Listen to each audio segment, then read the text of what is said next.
What is going on, Yon Nation? Today we're going over 77 facts about Cyberpunk 2077 you gotta know before you dive into the game.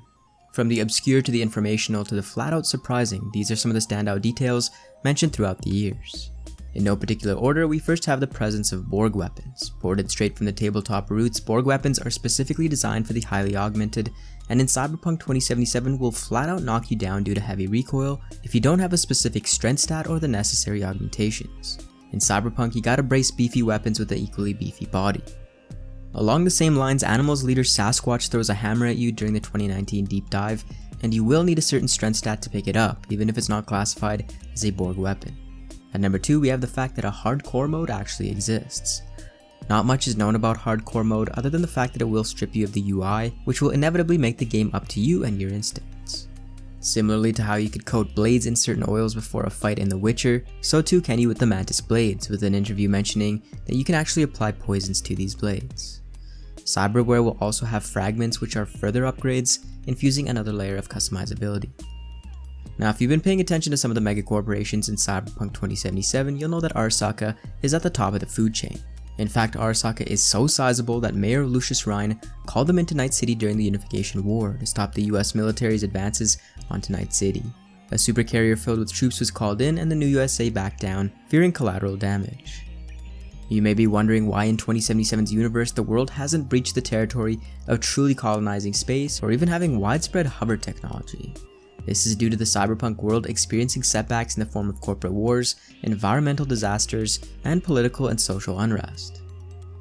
It's kinda hard to advance as a society into the new frontier when all these factors combine. Customization is a key element of RPGs, and one of my favorites is the ability to customize teeth, including an all-gold grill so you can emulate your favorite modern-day mumble rapper, or even pink chompers for an oddly intimidating smile. Another fan favorite is going to be the pube customization, which will allow you to shave a design of your favorite megacorp into them, or even tint them green.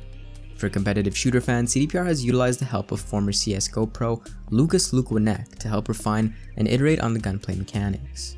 Obviously, gunplay won't be on par with high-impact, ultra-competitive shooters, but it's nice to have someone who really understands gameplay mechanics as a point of advisory CDPR can refer to for additional insight. For you PlayStation players, the number of trophies for the base game has been revealed at 45, featuring 1 platinum, 1 gold, 17 silver, and 26 bronze trophies. This is slightly less than The Witcher 3 has in their base game at just over 50, and if you are playing on Steam or Xbox, you can expect the number of achievements to be in a similar ballpark. Johnny Silverhand in his custom 911 Porsche was recently revealed in Night City Wire Episode 4, and there is actually more to this than just equipping Silverhand with something iconic for the game. In the short story Never Fade Away from the Cyberpunk 2020 source, Johnny actually does drive a Porsche. Speaking of the source material, CDPR has much more to draw from with Cyberpunk than they did with The Witcher. Compare the over 44 Cyberpunk books spanning over 4,500 pages of source to Andrzej Sapkowski's novels, and there is clearly a ton to get inspired from with Cyberpunk. Mike Pondsmith was comfortable with CDPR creating a video game based on his beloved IP, referring to them as extremely competent fanboys, as many Reds grew up playing the tabletop RPG. Obviously, anyone not living under a rock knows that Keanu Reeves is in Cyberpunk, but there are also more celebrities to be featured. This includes Grimes, who plays famous pop and braindance star Lizzie Wizzy, as well as the musical talents of names like A$AP Rocky and Run the Jewels.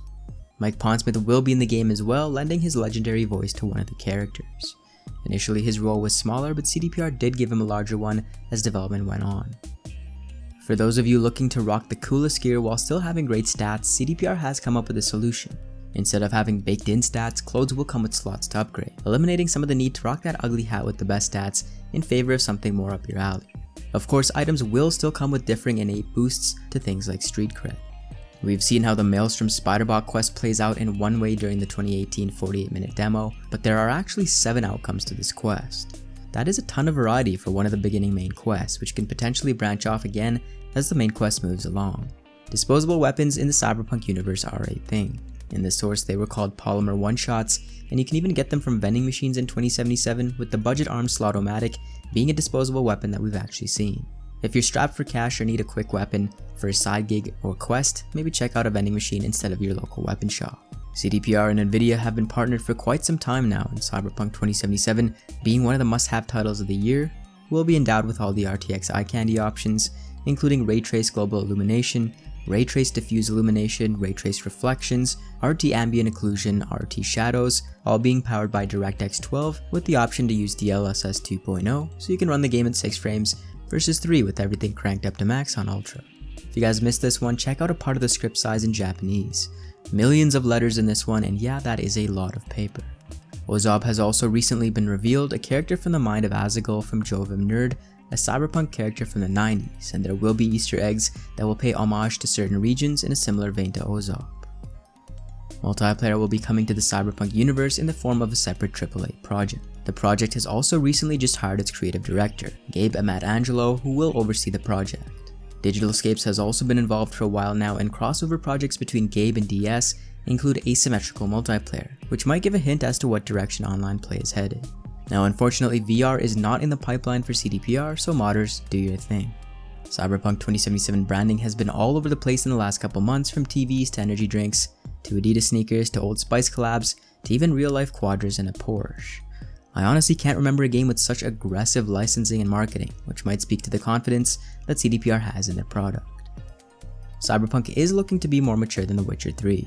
Although they go head to head in all other points of interest via the ESRB ratings board, Cyberpunk does edge out Witcher 3 in themes with a strict 18+ rating. If you thought the fields of Velen were bleak, wait till you find yourself neck deep in the poverty of Pacifica.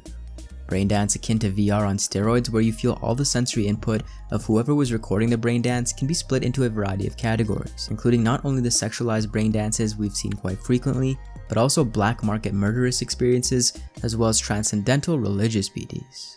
A big narrative thread and a detective mode in 2077, Braindance is highly addictive, and many people in Night City succumb to its euphoric potency. The player will not be able to use the premium paramedical service of Trauma Team, as CDPR has mentioned that we as edge runners aren't a part of this exclusive community that can afford these luxuries. If you're looking to let loose or relax in Night City, you'll be able to do things like drink and consume drugs, and even indulge in simple life pleasures like sit on a bench and people watch. Quick hacks can be used to do things like powering off enemy cyber optics, or to make their cyberware malfunction, and these will be queued up using the cyberdeck memory. The easiest comparison to cyberdeck memory is to traditional mana from fantasy games. Wieners are a recurring topic when it comes to Cyberpunk, and yes, the holy grail of genital augmentations is the Mr. Stud and Midnight Lady cybernetics. No Mr. Stud condoms in the licensing pipeline as it stands, but I'm sure it will be inevitable. If you guys are purchasing the physical edition of the game, yes, the cover is reversible and will feature both male and female V. Only the most observant netrunners have spotted the ARG firing up again, which is CDPR's alternate reality game, filled with puzzles and ciphers to be solved with the end goal of new content and prizes.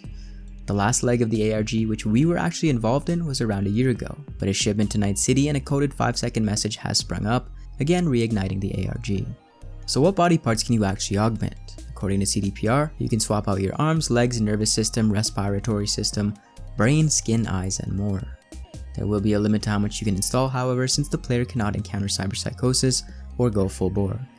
Looking to steal some of Night City's finest rides? This is an RPG after all, so you'll need either a certain technical skill to break into parked vehicles, or a certain strength stat to rip open doors and haul citizens out of their rides. When it comes to kids and essential NPCs, no, you will not be able to harm them, and children will despawn when you're behind the wheel of a vehicle. At this point, you're probably aware that Cyberpunk 2077 has been delayed to December 10th, but the tabletop preamble to 2077 featuring the lore of the 2040s has not been, and will be out in digital format on November 14th, with the physical one coming on the 19th. For those who think meat is superior to metal, think again, as you will be required to install the subdermal weapon grip, as well as the Kiroshi Eye before you progress in Night City.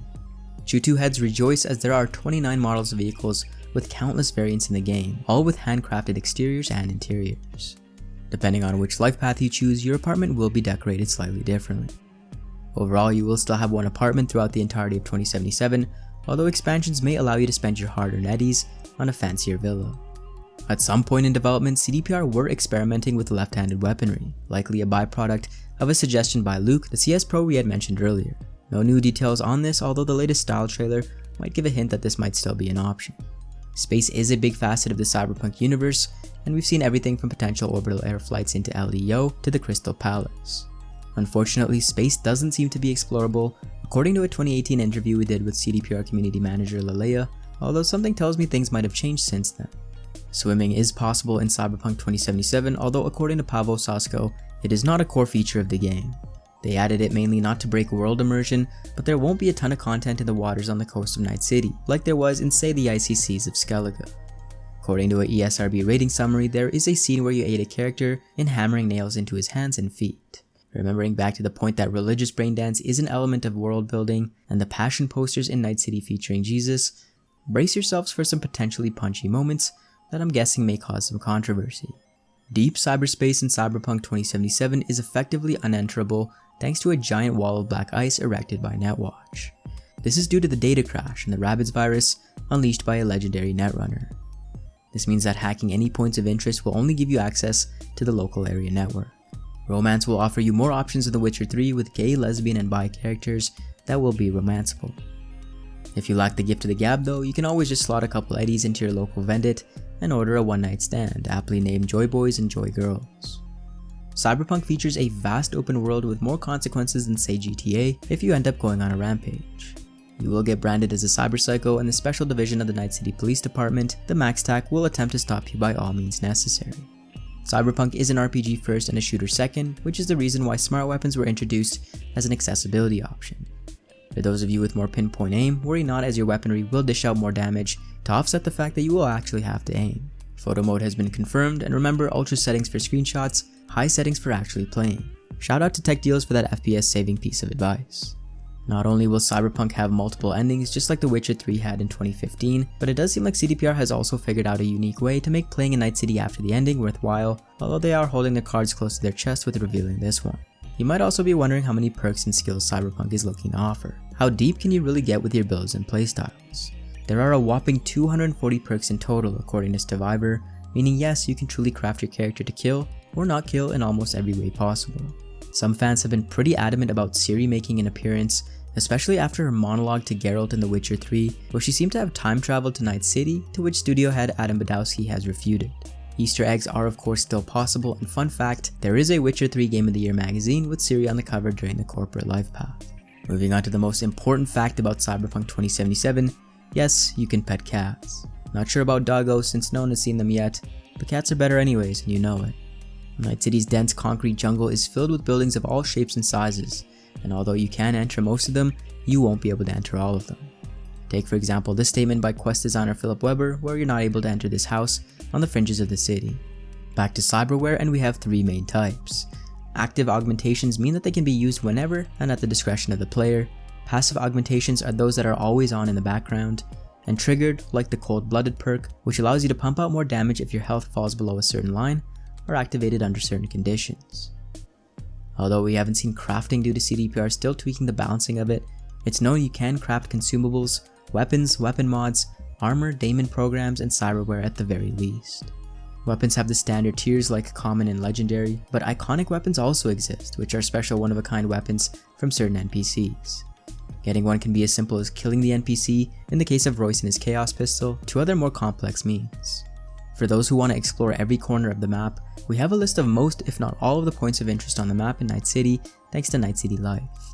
This includes V's apartment, main quests, side quests, guns for hire, thefts, agent saboteurs, SOS mercenaries wanted, special deliveries, traveling dealers, convoys, fixers, clients, scanner hustles, ongoing attacks, suspected organized crime, unauthorized access, reported crimes, cyberpsycho sightings, smuggling activities, clothes, ripper docks, netrunners, techies, gun shops, melee trainers, food stalls, bars, prostitutes, junk shops, and lockers.